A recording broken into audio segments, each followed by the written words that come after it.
right, here we go. This is The Handbag Husband. the Handbag Husband. Yay!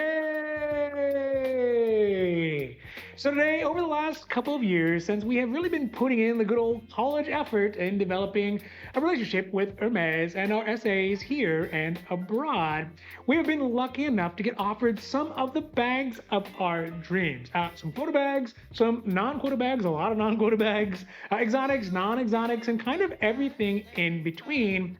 And I think one very important position that you all and we have found ourselves in, especially with being offered bags like a quota bag or an exotic bag or something like that, is when and how to do it appropriately and how to finesse a declination. How to say, you know what? Maybe this bag isn't for me, but still keep the relationship going and keep a good relationship. So today, we're going to talk about how we turn down bags and when we typically decide to turn down a bag and what does that kind of decision matrix look like, at least from our side. Now, before we get to the video, if you like the conversation, if you like the Hermes bag candy, and boy, we could have a lot of bag candy for you this year. We're going to have some interesting bag candy from the Far East. Stay tuned for that. But also, we're going to be back in Europe and back in the United States. So we're going to have so much bag candy. But if you like the bag candy, if you like the bag conversation, if you like the general Hermes milieu, obviously, please don't forget to like and subscribe because it does really help the channel to grow. And we are so thankful for that. Thank you. And we are growing, so thank you for that too. But also means that you'll get notified when our newest long content comes out, like these videos, when our short content comes out, as well as all the stuff we got on the socials, on the YouTube, on the Instagram. We got new content at the Handbag Husband coming out every single week. All right, now, let's decline some bags. All right, so let's talk about the situation where, and again, maybe it's more common. As a guy, it's not that common, but I think maybe it's more common for folks of the fair sex to have to decline things, right? Turn things down. Bags obviously are no different. And we've had kind of a long history traveling through the US and traveling, not so much the US, but traveling through Europe specifically and getting offered a lot of different bags that maybe weren't the right bag at that time or the right bag for you. The last episode that we were talking about, we did the episode that what bag that we got offered from our recent Europe trip. Yeah, check one out. I'll put a link up there from what we got offered in the last recent Europe trip. But we've been offered quota bags, we've been offered non-quota bags.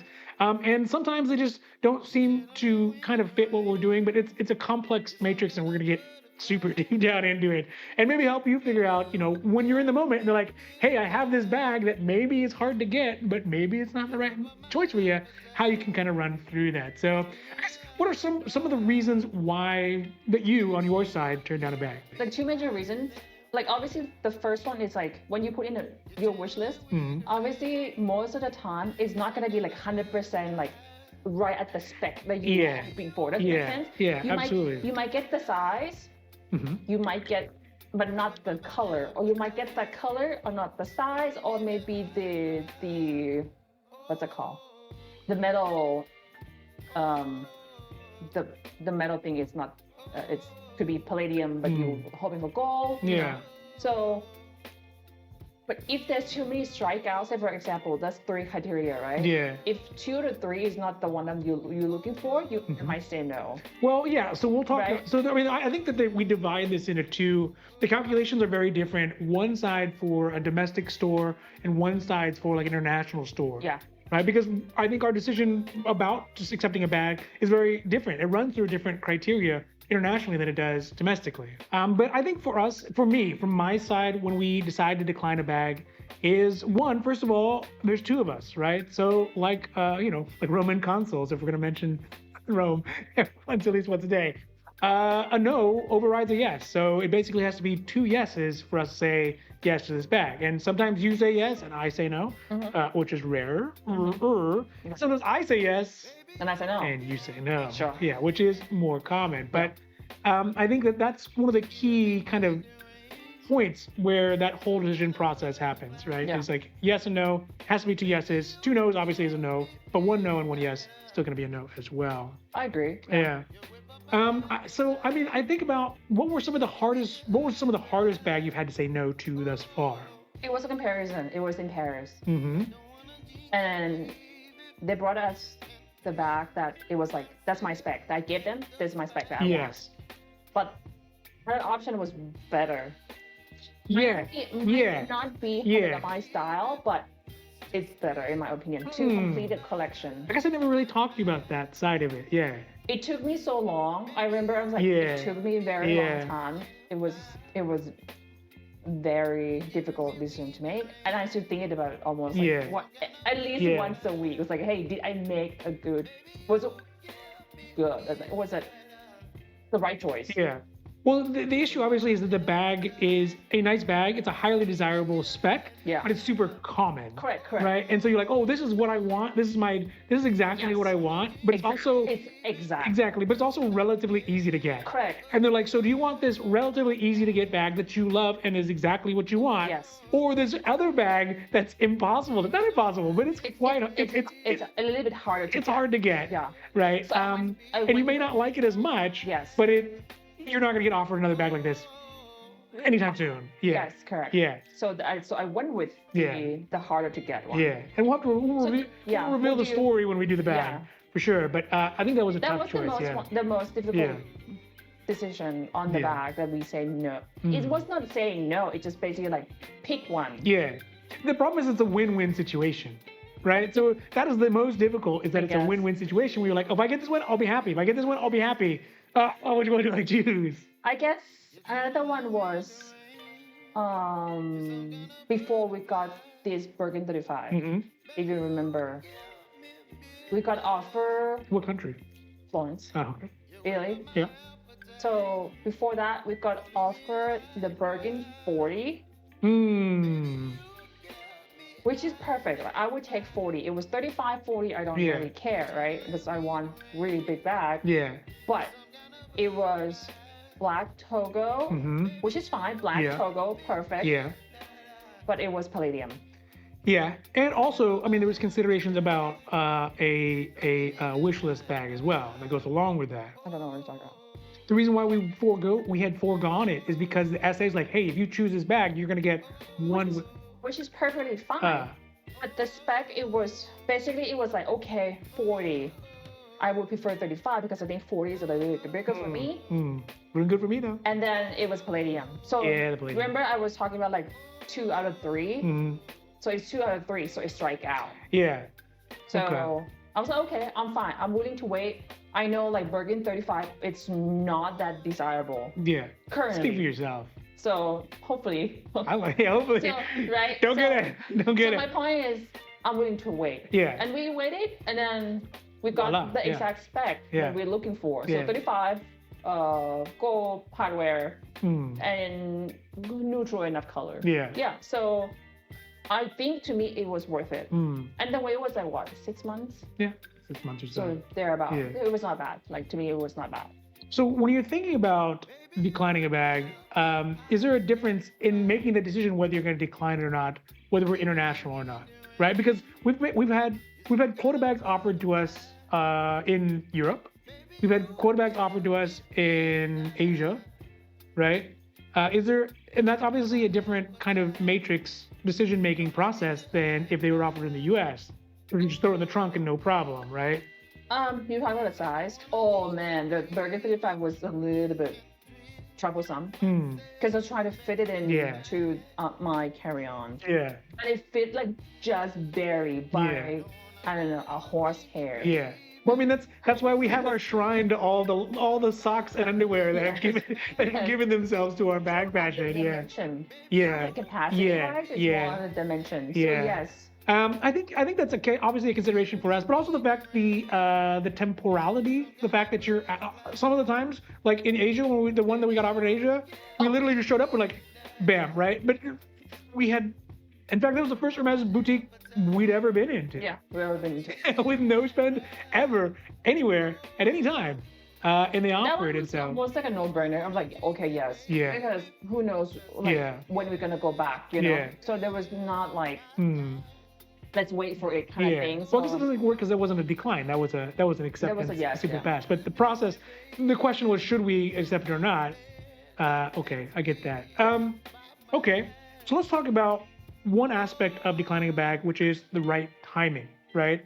I think that for us specifically, and it's come into play multiple times, is that, you know, getting a bag or getting offered a bag and then accepting it, if we had accepted it it could affect the potentiality of getting a better bag had we waited, both in Topanga. It's not guaranteed though. No, it's not guaranteed. The whole bird in the hand versus bird in the bush. Correct. But it is guaranteed to affect the bird in the bush if you accept the bag in the hand. And you restart it. Yeah, you basically restart. Yeah. So I mean, does that factor into it as well? To me, no. I mean, to me, it's more like, again, multiple times I was saying this, I'm not in a hurry. Meaning that if I need to wait for the bag spec that I want, I will wait. But if the bag that we get offered, it's just like most of the time it's 2 out of 3 that I'm looking for, I will take it. Yeah.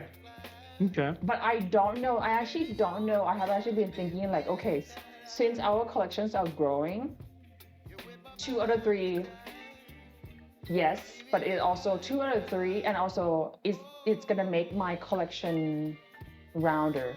What's the word for it? Like, more well-rounded. Yeah. Yeah, 100%. So meaning that yes, it might be 2 out of 3. Hey, it's our collection, first of all. It might be 2 out of 3, but it has to add something to my collection. Yeah. Right? Yeah. So, for example, I have some fabric. Do I want another fabric Kelly? Yeah. I might not want, because we got offered the fabric Kelly. I was like, you know what? It's too similar to the one I already have. Yeah. I'm gonna say no. Yeah. Even though I actually like the one that they offered and the one I already have. Yeah. But you know what? Like, I'm not gonna add that to my collection because I kind of already have. Maybe in a couple years, maybe. So yeah. How about bag types? So we saw a lot, especially in this last one, and I'll put some pictures up of it, of how would you rate, for example, like a Constance in an exotic versus a Kelly in a standard color, like black with palladium, let's say, right? But if you have just say, hey, you can choose, a Kelly palladium, let's say 30 or whatever, 28, 30? There's 28 and 32. 32, maybe 28. Okay. Versus a Constance 24. The big one? Big one, yeah. But it's in exotic. Okay. Like, how do you weigh that out? Kelly's always trump. Constant. Kelly always trumps Constance. Yeah. Okay. So wait a second. What? Yeah. Makes sense, yes. How about Birkin though? Constance Birkin. Birkin's always trumps also. Okay. And then Kelly and Birkin? It depends on the spec. Most of the time will be Kelly over Birkin. All right, so let's talk about how, again, to say no, right? Because sometimes it's difficult. I would imagine that some people have a difficult time. They're in Hermes, they're on the pressure. Yeah, they feel the pressure, they've put their spend in, and they're weighing out that, should I take the bag that I can get now versus should I get that bag later? Or, how do I, I've developed this great relationship with my SA, how do I say no? Like, I don't want to hurt their feelings, right? I don't want them to not offer me bags in the future. Correct. Right. So how do you kind of envision that? Because I mean, I say that usually you're kind of on that side of the spectrum.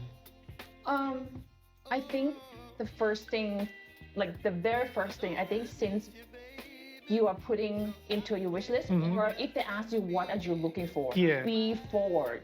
Like, just be like straightforward. It's like, this is what I want. Yeah. What I don't want to say, I normally tell my SAs, like, I don't want any greens. No greens. I will not take any green. Well, if it's lizard or crop, I might take it. But so almost no greens. No green, no purple, like for sure. Yeah. So they know, like, okay, none of these, right?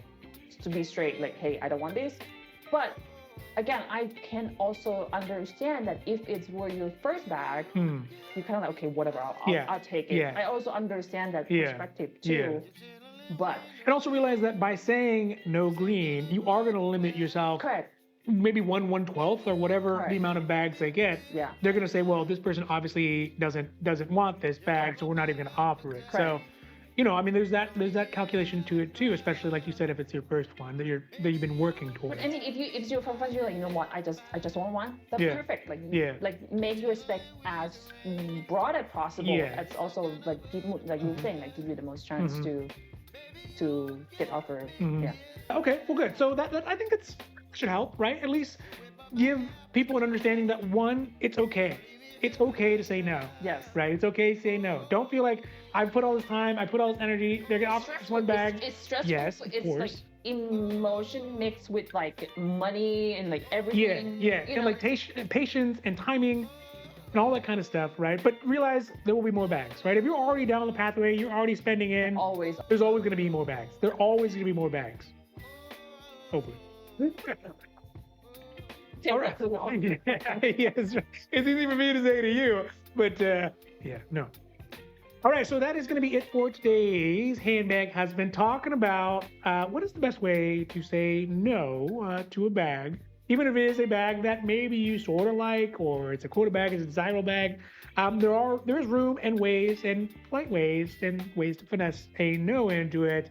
And I think that I'd love to hear your stories as well. I'd love to hear how you all kind of approach a no. How do you kind of wiggle your way out of that situation? Because again, the salespeople are going to try to sell you the bag too, right? They're trying to get that stuff going through too. So I want to hear kind of your experiences and how you've dealt with it. And if you are just kind of a direct like no, or if you're like our side was more wishy-washy, but a more diplomatic way to do it, I guess I would say this. So what? By having a husband, it's almost like It's almost like if I don't want to say straight no, you're like, I look at your face. I would look at your face and I'm like, oh, what do you think about it? And that's a cue that that I don't want it. Yeah. What do you think? I really like this one. You're like, sometimes like, we'll buy it. Sometimes we do that, right? Yeah, of course. Yeah, you get the toe tap under the table. I'm like, you're like, hey. So, but yeah, okay. But yeah, I'd love to hear what you all have to think about that and how that works for you all. And of course, if you like these videos, if you like the content, if you like the bag candy, oh man, we're gonna have so much bag candy. But also if you like the general Hermès milieu, please don't forget to like and subscribe because it does really help our channel to grow. And again, we are so thankful for that. Thank you. But also because it means you get notifications when our newest long formats come out, like this one. Our short videos come out and all the stuff we got on the socials on Instagram at the Handbag Husband with new content coming out every single week. So with that, I hope you all have a great rest of your day and goodbye.